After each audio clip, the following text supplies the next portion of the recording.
با 4 تا معتاد بچرخی، 5می تویی. با 4 تا ورزشکار بگردی، 5میش تویی. با 4 تا دزد بگردی، 5میش تویی. با 4 تا پولدارم بگردی، 5میش تویی. شخصیت تو رو آدمای دورت میسازن.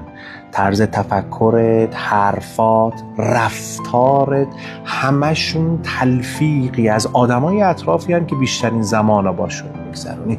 مراقب باش با کیا معاشرت میکنی، چون تو رو از طریق دور و بریات میشناسن.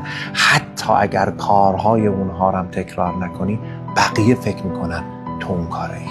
مواظب باش، ارزش قائل باش واسه عمرت، زمانت و زندگیت.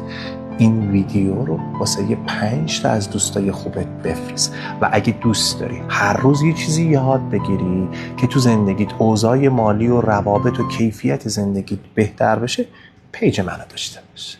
خیلی عشقید. دمتون